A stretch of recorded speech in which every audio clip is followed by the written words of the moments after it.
Make America Great Again. Un slogan qui divise, qui mobilise et qui intrigue. Mais que signifie-t-il vraiment? Était-ce un simple outil de campagne ou un appel à l'action avec un but précis? Et surtout, pourquoi cette phrase a-t-elle autant marqué les esprits?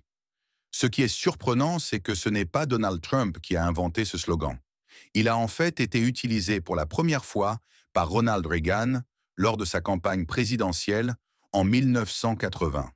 À l'époque, l'Amérique faisait face à une économie en déclin, à une crise énergétique et à une perte de confiance générale. Reagan a réussi à capturer ce sentiment de nostalgie et d'espoir de renouveau en promettant de rendre à l'Amérique sa grandeur passée. En 2016, Donald Trump reprend ce slogan. Mais cette fois-ci, il ne s'agit pas seulement de nostalgie. Il l'utilise pour incarner un changement radical. Sous sa bannière, Make America Great Again devient un symbole de renversement de la politique traditionnelle. Un cri de ralliement pour ceux qui se sentent laissés pour compte par la mondialisation et les élites politiques.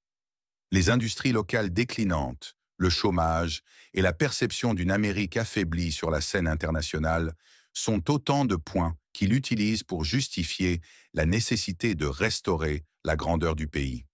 Pour certains, ce slogan représente une promesse d'un retour à une époque meilleure, à des emplois stables et à un sentiment de sécurité nationale. Pour d'autres, il symbolise la division, la nostalgie d'un passé idéalisé et un désir de freiner les progrès sociaux. Cette transformation de sens montre à quel point un même message peut résonner différemment selon les époques et les contextes. Mais que pouvons-nous tirer de cette histoire? Que nous soyons d'accord ou non avec le message, une chose est sûre, les mots ont un pouvoir immense. Ils peuvent inspirer, unir ou diviser.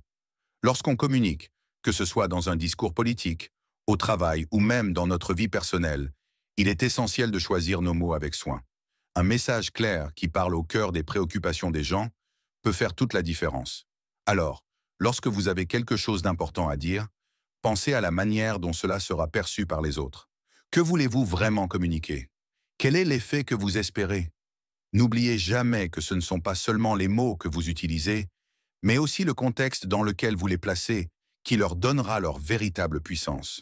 Vous êtes sur la chaîne derrière les mots, où nous décryptons l'impact des mots et des phrases qui ont marqué notre histoire et notre société. Si cette analyse vous a plu, n'hésitez pas à vous abonner et à laisser un commentaire pour partager votre point de vue. À très bientôt pour explorer de nouvelles citations et comprendre comment les mots façonnent notre monde.